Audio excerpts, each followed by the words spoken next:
Estimados y estimados, seguimos con la construcción de nuestro modelo. Bueno, ahora empezamos con la construcción de nuestro modelo viendo que estuvieran válidas las variables, válida la base de datos, etcétera. Y como les puse aquí, hay que tener en cuenta que todo lo que vamos a hacer es un solo modelo. Todas estas variables que elegí van a converger en un solo modelo que puede ser significativo o no, pero que finalmente solamente son un modelo. Pero que pasa por tres fases. Las tres fases son, primero se hace un modelo solamente con variables, o el modelo va a incluir solamente variables sociodemográficas, propiamente se le van a introducir las variables sustantivas, y en esta misma fase, digamos, ya ingresadas las variables, o entre la fase 2 y 3 se van a... puse ahí 2 de nuevo, bueno, debe ser 3. Eh, Entre esas dos fases, digamos, se hace toda la depuración del modelo, se van quitando las variables que no sean útiles para el análisis, se van cambiando otras variables y finalmente nos queda nuestro modelo depurado así bacán resultante. Entonces, bueno, como les dije aquí, todos se reportan. Al final vamos a ver reporte. Entonces, ¿qué se pide en SPSS cuando vamos a hacer el modelo? Tenemos que ir a menú regresión lineal, pedir todo eso.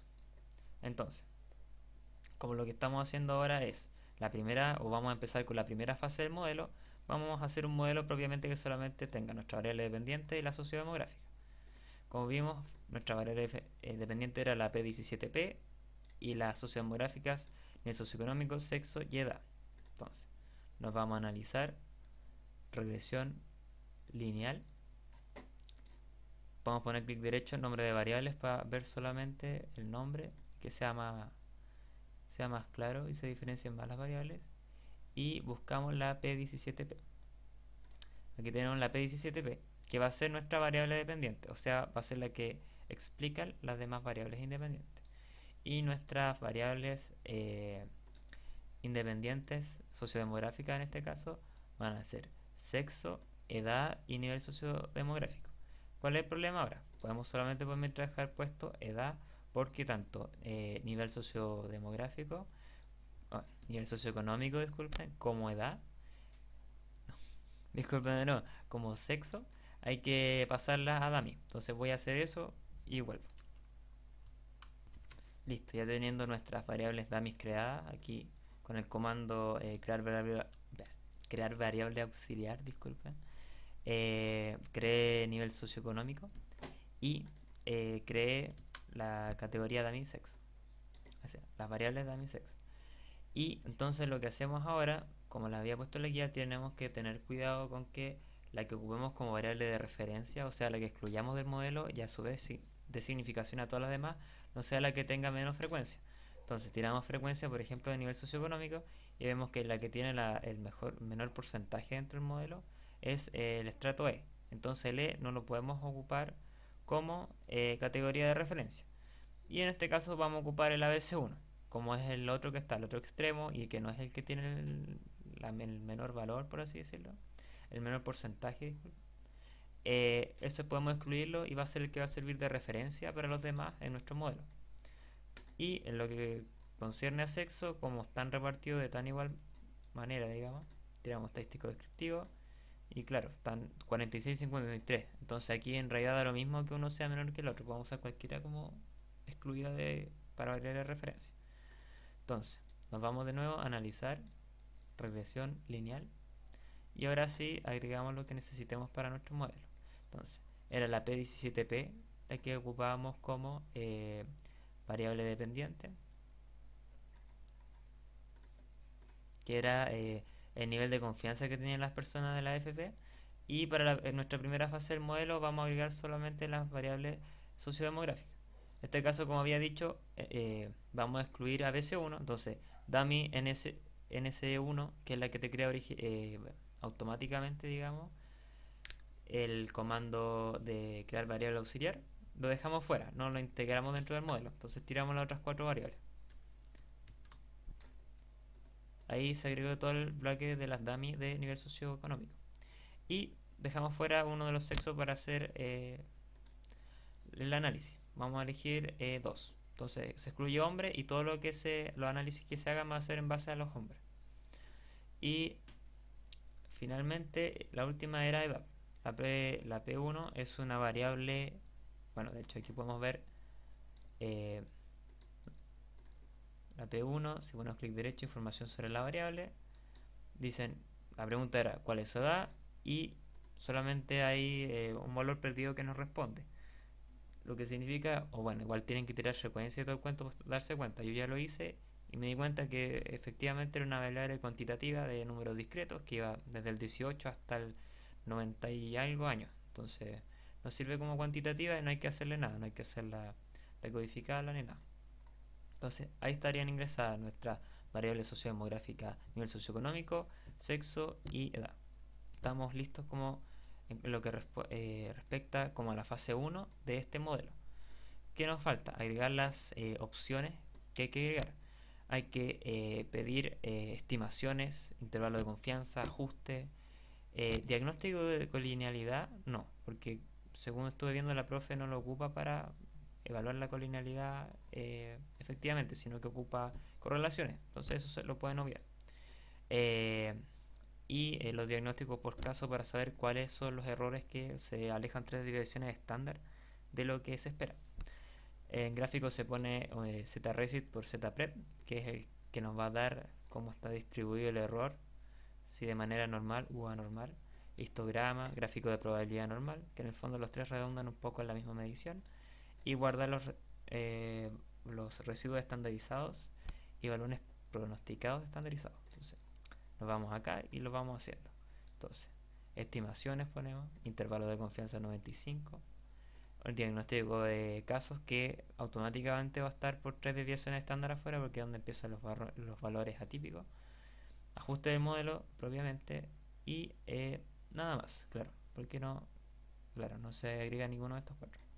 Continuamos, ponemos gráfico, era zresit por zpred, que nos va a permitir ver la distribución del error de nuestro modelo predictivo. Y se pone también histograma y gráfico de probabilidad normal, que es el gráfico PP, como aparece nombrado después. Y en guardar tienen que poner estandarizado, estandarizado. Valores pronosticados, estandarizado. Residuos, estandarizado. Continuar. Y no incluir la matriz de covarianza, no es necesario. Y ya con eso tienen, aceptan y les tira el modelo. Como les puse la guía, tienen que irse abajo al final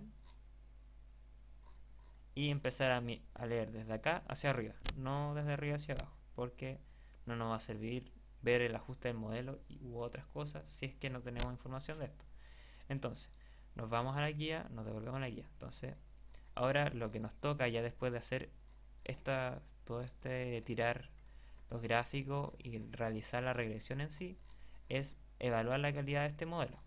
Como esta es la fase 1, obviamente esperamos que el modelo tenga una calidad súper baja.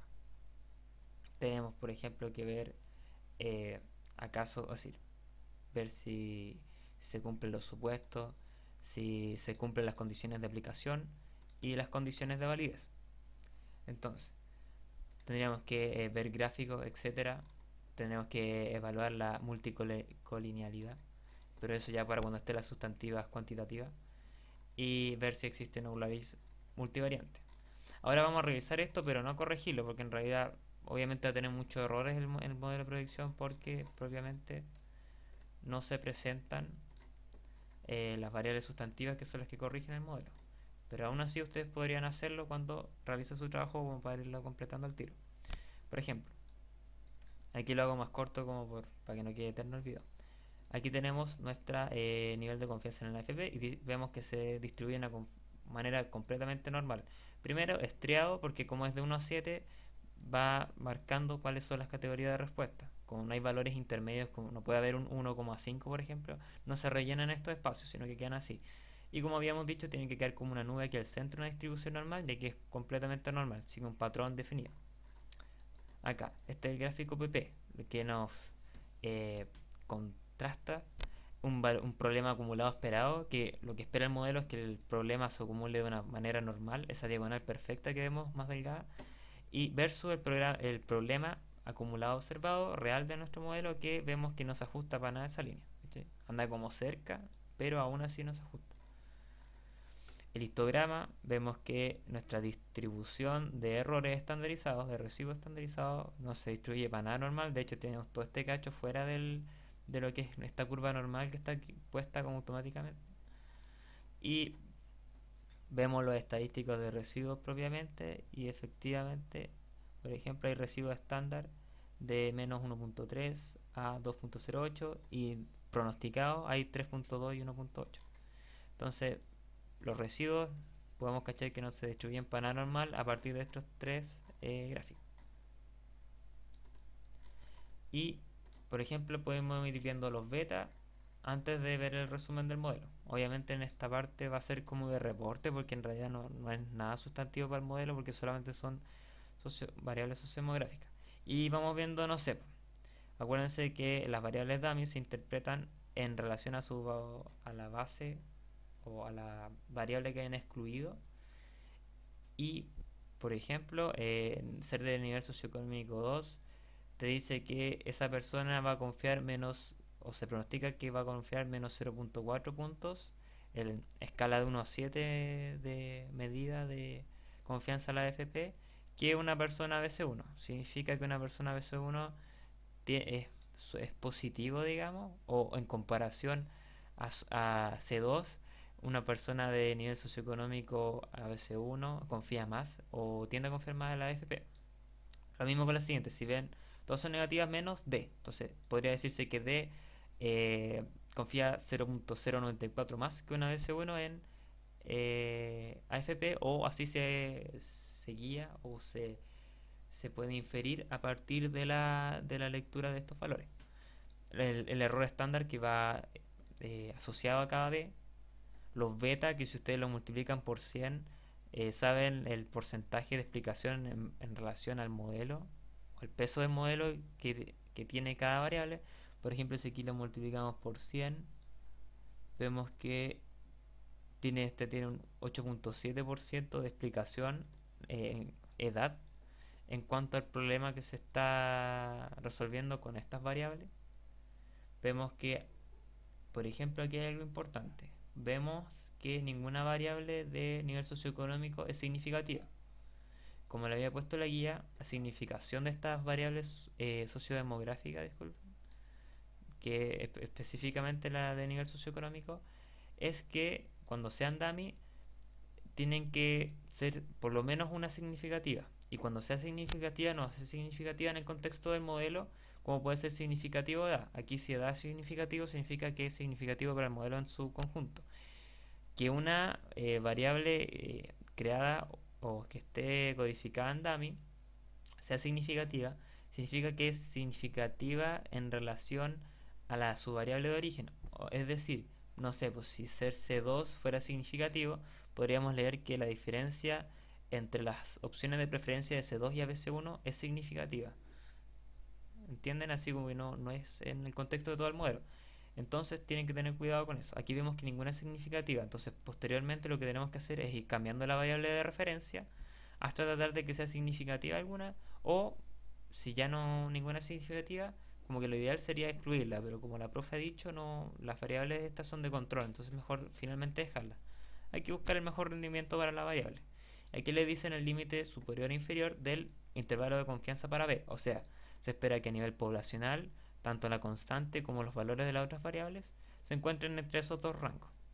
En relación, obviamente como está en puntaje de B, también está como la escala de medida de desconfianza a la AFP. Entonces, finalmente vemos el resumen del modelo.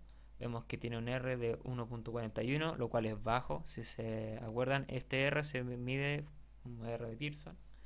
Y siendo sobre 0.1, disculpen, es bajo.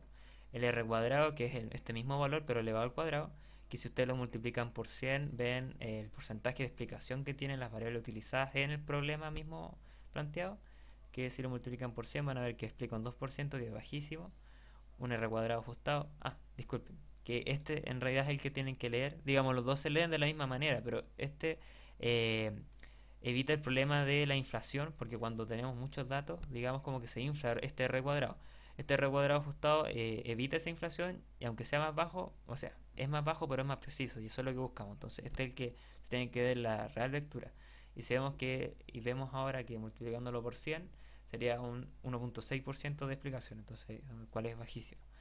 Y el error estándar de estimación es de 1.6. Es decir, nosotros si estimamos cierto valor para confianza en la FP de 1 a 7, ese error puede, decir, esa estimación, disculpen, se espera que puede tener un error de 1.7. Entonces, no sé, pues si nosotros estimamos que una persona con ciertas características va a tener una puntuación de 5, puede que en realidad no sea 5 sino que sea 5, no sé, disculpen, 6.6, o sea, 5 más 1.6, o 5 menos 1.6. O sea, que hay como un intervalo como de confianza, entre comillas, donde puede desenvolverse esa estimación, digamos. Y eso sería como la lectura rápida del primer modelo, solamente hecho con la variable de nivel socioeconómico, el cual se tiene que guardar los datos porque hay que reportarlos y posteriormente para compararlo con el segundo modelo. Entonces, corto, digamos, para cortar el video y no hacerlo eterno, y después empiezo con la segunda parte de la creación del modelo.